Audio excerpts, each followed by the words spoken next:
Welcome to the Resilient Retail Game Plan, a podcast for anyone wanting to start, grow or scale a profitable creative product business with me, Catherine Eardley. The Resilient Retail Game Plan is a podcast dedicated to one thing, breaking down the concepts and tools that I've gathered from 20 years in the retail industry and showing you how you can use them in your business. This is the real nuts and bolts of running a successful product business, broken down in an easy, accessible way. This is not a podcast about learning how to make your business look good. It's the tools and techniques that will make you and your business feel good. Confidently plan, launch and manage your products, and feel in control of your sales numbers and cash flow to help you build a resilient retail business.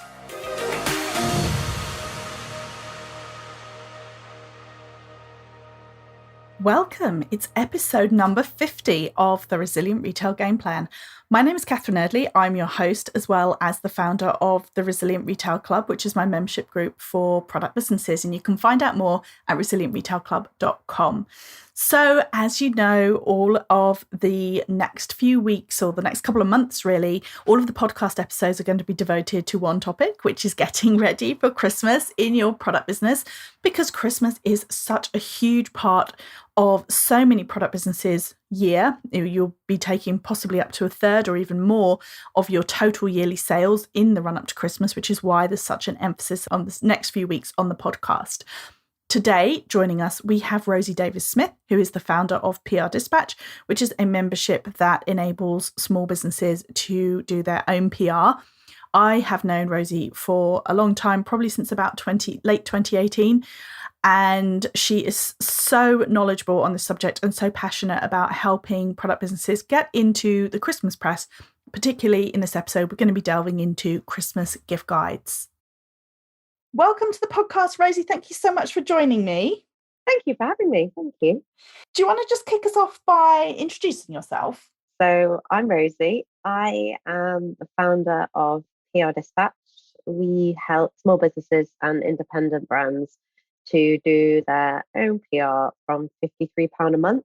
I actually fell into PR about 11 years ago during an internship with an independent brand. My background was actually textiles, and I was given the task of pitching their product to press in July, August time. So about this time of year, pitching their product to the Christmas gift guides.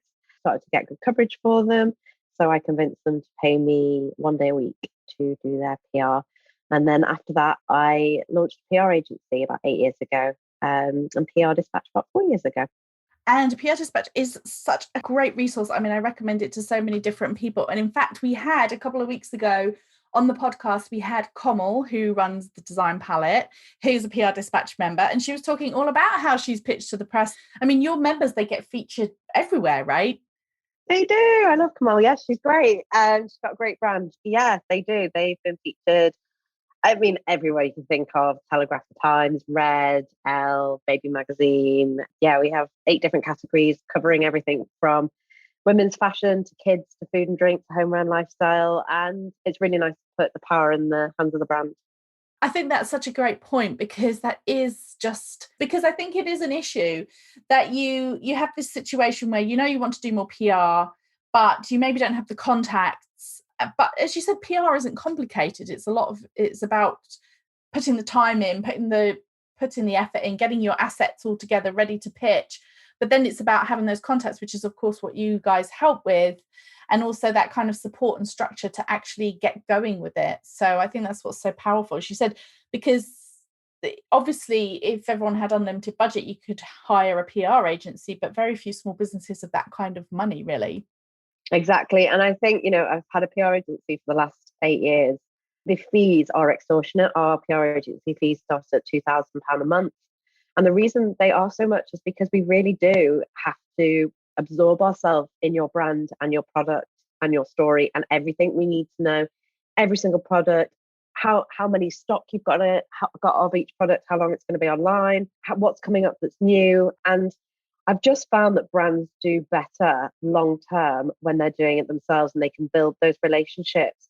I think at the moment, or just generally for small businesses, there's a real stigma around PR and having the confidence to do it. Small business owners can be quite scared of the press, as rightly so I was when I first started. But actually, the press can't do their job unless you're telling them about your product or giving them ideas for features. So it really is a two-way street, and hopefully we give brands the confidence to do it. Absolutely. And also, I like what you said there about you've got to know which products you want to push, because I'm sure this has happened to you where you think, fantastic, we've got this great piece of coverage, and then the brand's like, oh, we don't really have any of that stock. Or so many times. We actually went to a brand a few years ago, and one of their products, it was very obvious that product was going to do really, really well. It was a gold peppermill, and I knew that product was going to be their most press-worthy product. And it kept getting featured and featured and featured by loads of different magazines. And in the end, they were like, oh, well, can we get something else featured? And I was like, but this is what the press wants. So it's I think as a PR agent, being on the PR agency side as well, it's really hard to like understand how the press work and actually what your most press-worthy products are unless you're doing it yourself. It's always funny what they feature, and it's normally the same thing over and over again.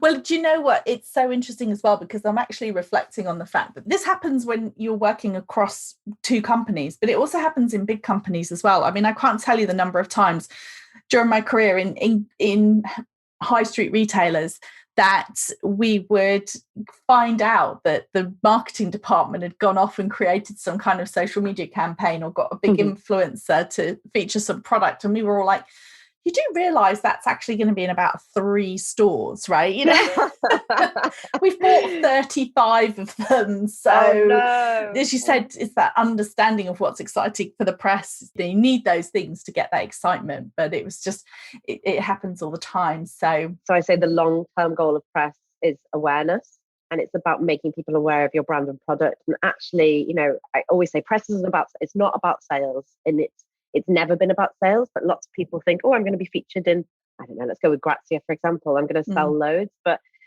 press is very, very top of funnel, and it's about creating that awareness. And actually it might pop someone onto your website that then join your mailing list, and then they're on your mailing list for a while, and then actually they buy a different product, not what was even featured in press in the first place, because they like that more, and that happens all the time.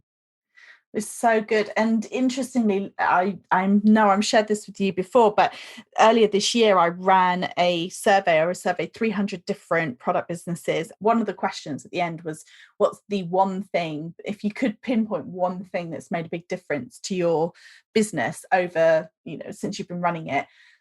The number one or the most common theme was a piece of, well, effectively PR. It wasn't always press. Sometimes it was an influencer. Sometimes it was a big account, but it was effectively that sort of earned coverage, as you call it, that placement of a product or a story about your brand. Like as you said, you could be featured in Grazia and it wouldn't necessarily have a transformative effect on your business, but sometimes it does, you know, for sure. There are definitely those moments where people have a feature and it can be quite transformative. I definitely think it can be. And I think the second that small brands and businesses start looking at it in a slightly different way, you start to see that it is. So, for example, if you get a feature in print, let's go with print, for example, you capture all of those customers that read about you in the printed magazine. You get to then share that printed coverage with your audience and tell them that you were featured. It creates trust and credibility. It might push a lot of them over the edge to then shop with you or tell their friends. And if it's online, I mean, online press for me is just the best. I mean, I've been in press a long time. I love print, but online creates so many benefits. So you get backlinks, you get SEO, you get good SEO, you know, you get instant click through. It's there forever. There are so many benefits for online press. So it's about making the most of that coverage, not just relying on, oh, we were featured, so let's hope someone sees us and purchases from us now. So you've got to PR your own PR. You got to PR your PR. I've been saying it for years. So let's talk about, so obviously on the podcast, we are talking about the big theme for the next few months is thinking about getting ready for Christmas. So do you want to just tell us a little bit about why Christmas PR in particular is so important for businesses? So firstly, obviously Christmas, the biggest shopping time of the year. So there are people actively looking for products and suggestions. which means people are in that mindset and you're more likely to convert. There are a lot more gifting focused features, both in print and online in magazines. Last year, we counted over 32,000 products in Christmas gift guides. Yeah, it's massive on the lead up to Christmas. So if you've never done PR before, if you're sitting there thinking, oh, I don't know, I'm a bit scared, the opportunities really, really are endless. They're looking for a huge range of products from all types of price points. And they need to hear from you in order to compile their Christmas gift guides, because without your suggestions or without suggestions from independent brands and small businesses, it would be a really boring Christmas gift guide. And it's so interesting you say that. And I think that is also important to remember the point you made earlier about how the press, and as you just were reinforcing then, but the press needing you, because journalists are under a huge amount of pressure, aren't they, to create, and they need content. The world is so content hungry. I think about my own business or small businesses that I work with. They have to create content. But imagine if you are a content provider, like a magazine or a platform, you've got this need to fill so many, as you said, Christmas gift guides that of course you could have what John Lewis and M&S are putting out, but the small businesses add that real flavor and that real interest, and they need it. They need that help. Otherwise they've got to go out scouting around, which I can't imagine any of them have got any time to do that. None of them have got time to do that. And the consumers, the readers, they demand those exciting gifts from independents, products that are different, products that are exciting. Their readers want this.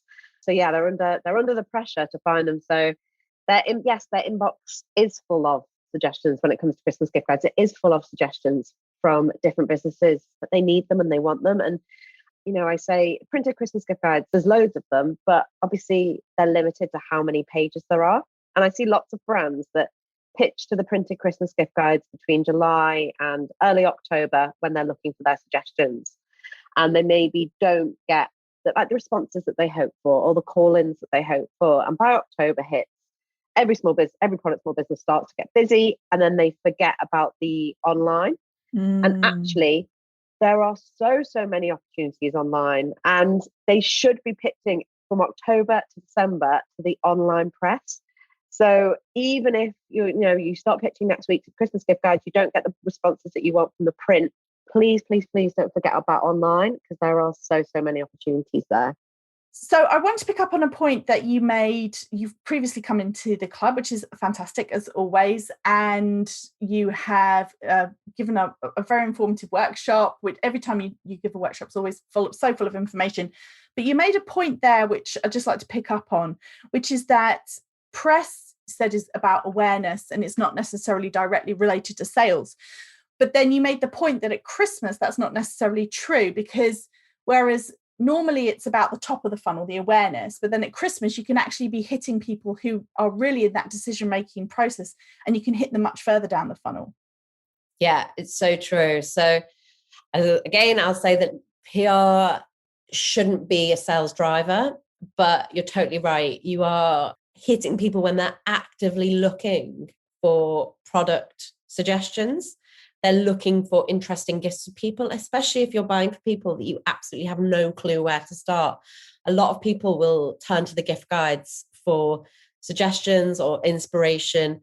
So it is more likely to convert. We searched best ethical Christmas gifts, I think it was, on Google. And the first 3 hits were The Guardian, The Telegraph, and Good Housekeeping, I think. So the first 3 hits for anything when it comes to best gifts, best this, best that, is always going to be press, because they rank highest on Google and SEO when it comes to that sort of term. And then you're going to have people looking through those articles and hopefully clicking through and purchasing from you. So yes, it's very much mid of funnel and bottom of funnel Christmas gift guide as well. So you can see it featured and then have more of an immediate uptick on sales than you might normally expect to see from a press feature.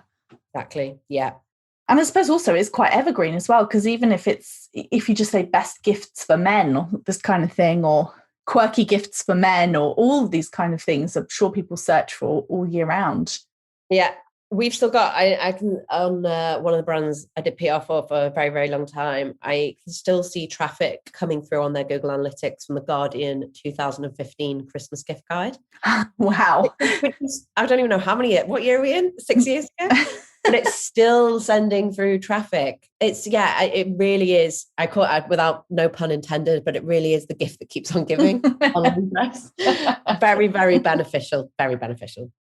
Okay, so if somebody's listening to the podcast, there's a question I always like to ask the podcast guests. So if someone's listening to the podcast and we've convinced them, so we've said, all right, all right, I believe you, Rosie, Christmas press is very important for my business. So what is a good place to start? So I think the first thing is to have a quick look at your assets, so your imagery. There is one type of imagery you have to have to do Christmas gift guide pitching, and that is cutout imagery. So high res, white or clear product shot on a white or clear background. Without that, you're really going to struggle, especially with print. So just make sure you've got that asset. Kind of get started straight away. I always say, you don't need to reinvent the wheel. I've been pitching a product from the first brand I ever started with as an intern 11 years ago. I've been pitching their Turkish socks to the press for 11 plus years now. They've been featured in at least 5 gift guides each year, and the press love it. So, you don't need to reinvent the wheel. You just need to make sure that product is not on sale and that you're going to have stock, and stock could be just one if that product does get featured at Christmas, because the press get annoyed if you don't have that product online for people to buy. And as long as you've got that, just start sending pitch emails. Pitch emails are very, very simple. You're just suggesting some products. You don't need to write a piece for them or tell them your life story. It's very short, it's very to the point. It's all about your product. Include the price point basics, the link where people can buy them, and send them off to the people that are compiling these Christmas gift guides. I suppose if anyone's listening and they're not sure what we mean by cutout, then Googling previous gift guides, you'll quickly see, or you'll probably remember, or next time you open up a magazine and you look at it and you think, right, yes, that's it. They never, or they very, very rarely feature, or do they ever feature lifestyle imagery from a brand, or they always feature, pretty much always feature the cutout? In print, it's always the cutout. Especially not in a Christmas gift guide. A Christmas gift guide wouldn't feature a lifestyle image. In online, I'd say it's 90% the cutout, and they might feature a lifestyle image here and there. But I think if you've got the cutouts, they'll feature those over the lifestyle. So yeah, cutouts is definitely a really good investment, even if you just get a few done. So I talk a lot about determining your most Christmas worthy product, so your gift guide product. And by doing that, you can get them shot and then forget about everything else, or get everything else done at a later date. And your most Christmas worthy product is a gift that you would gift to someone else. So for the press, it'll be bright, it'll be colourful, it'll be affordable price point. Perhaps it's Christmas themed. And people say to me so often, I don't know if my product's right for the Christmas gift guides. I don't know if my product's right. So my biggest piece of advice is always go back and have a look at last year's Christmas gift guides. And there's 2 ways you can do this. One is on Readly. So this is readly.com.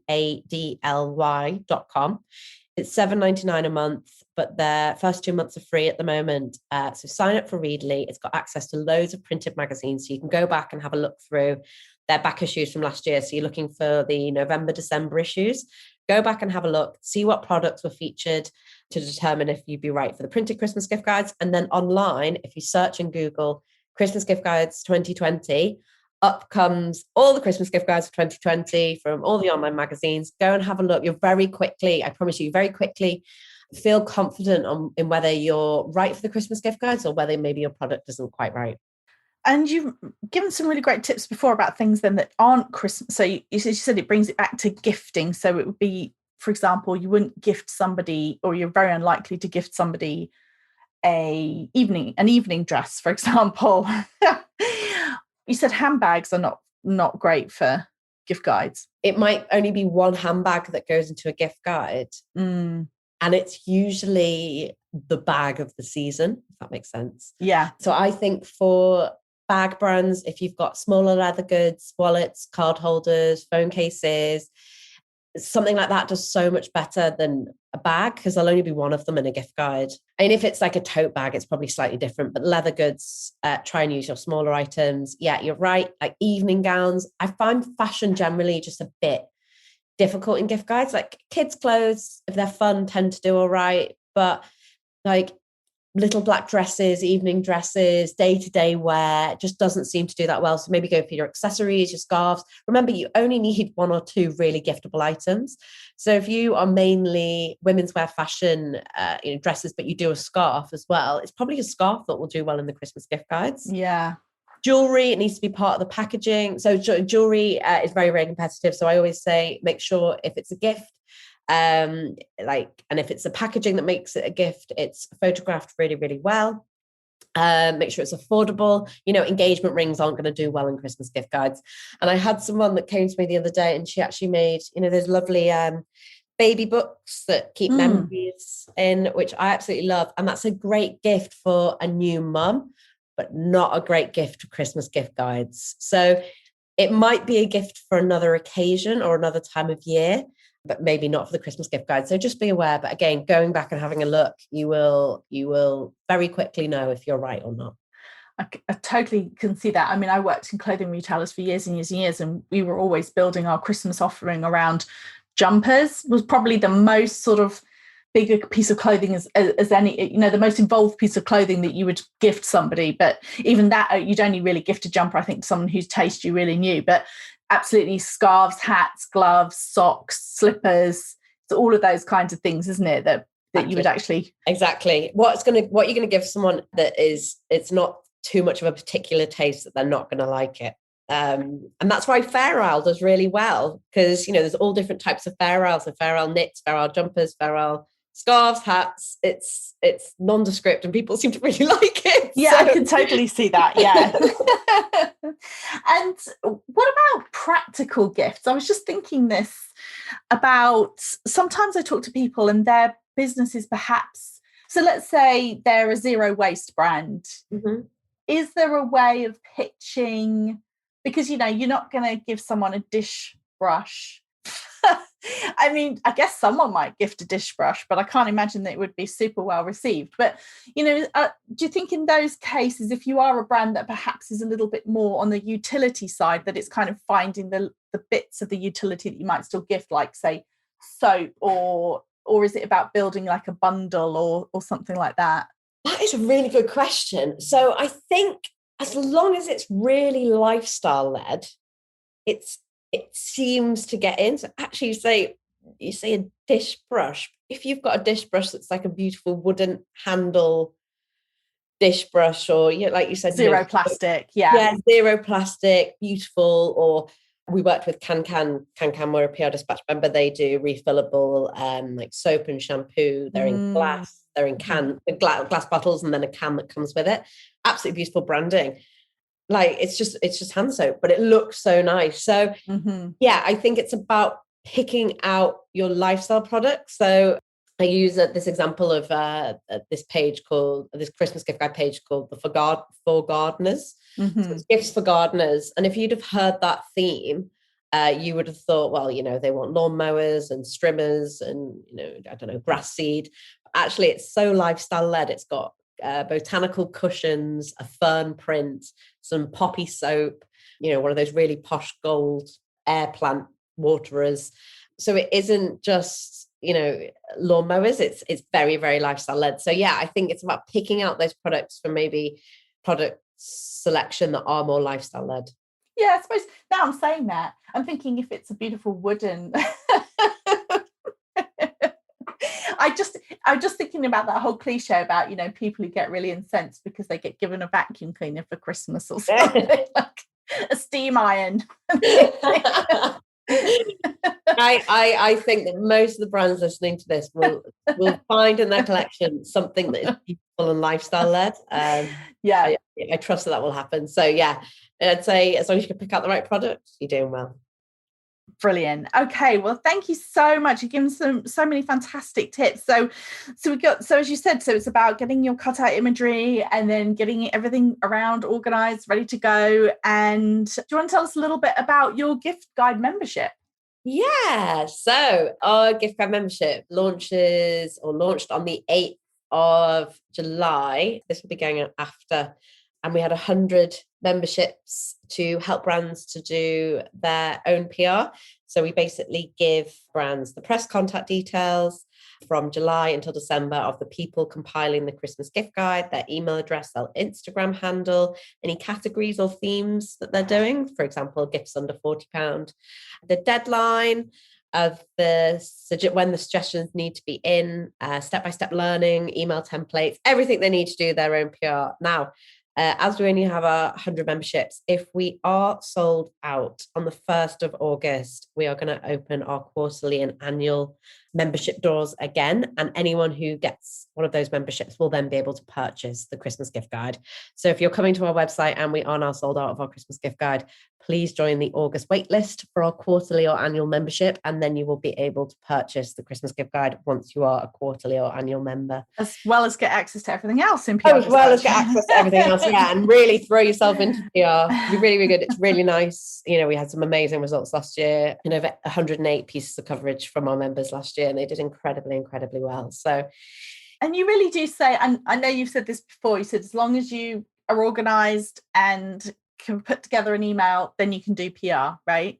You don't even need to put together an email as long as you are organised. If you can copy and paste. If you can copy and paste, then that's great. We have all the email templates for you. So you literally just need to fill out your details. But organization, I think it's organization and, the discipline to do it every week. So we say 1 to 2 hours every week, just doing the outreach, making sure you're popping those emails in the press's inbox. They're not going to get back to you straight away unless they want something at that exact moment, but it's about being in that inbox. So when they are doing a feature on, I don't know, slippers, and they search their inbox for slippers, up pops your email. So if you are interested in kickstarting your PR, we do a membership tour every Thursday at 11.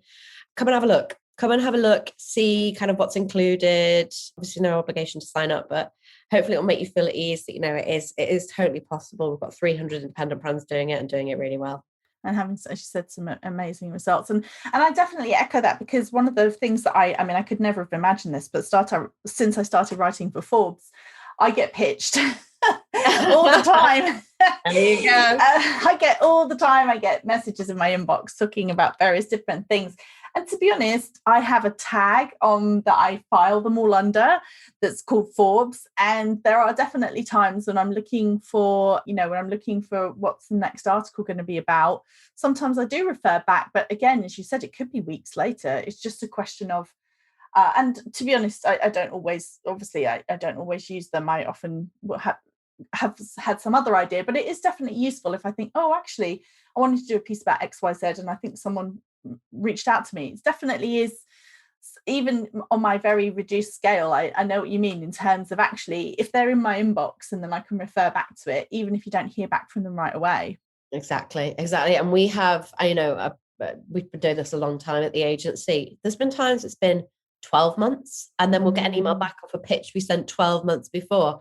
Oh, I'm doing a feature on, I don't know, gold accessories for the home. Can you please send me this? That's 12 months later, but you'd never get that if you hadn't have pitched that 12 months before. And we do have members all the time. They post it in our Facebook group saying, I didn't believe you when I said they'll get back if they want something one day. And today I had a response and today I was featured 12 months later. So long-term PR is a long-term thing. It's about, it brings you closer to your long-term goals. And it's an ongoing thing. So when you're ready to jump in, we're here. Amazing. Thank you so much. And so as you said, it's getting organised now. Great time to get organised now and then be ready to go for that kind of, and start pitching long lead, and then you'll be ready. You'll be a dab hand by the time it comes to be pitching for those online.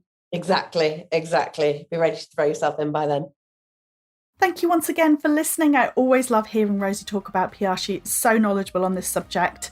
Why not head over to Instagram and say hi to me at Resilient Retail Club. Shoot me a DM. Let me know what you took away from today's episode. Let me know what your plans are for your Christmas PR. And why not share a screenshot of where you're listening? I always love to see where you are when you're tuning into the podcast. Don't forget to tag me when you do. If you have a minute to rate and review the podcast, then I would absolutely love that. I really appreciate everyone who takes the time to do so. And of course, if you hit subscribe, then you'll be the first to know when every new episode is released.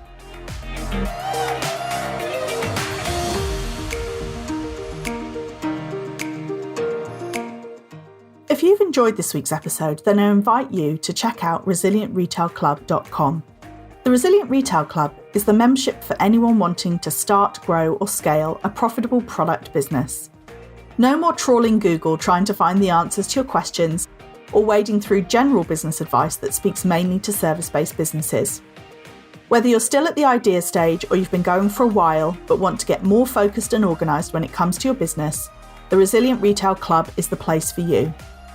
With a library of courses tailored to creative product businesses, several live sessions a month, and a supportive and active community, the Resilient Retail Club is the perfect membership to help you hit your goals faster. Check it out at resilientretailclub.com.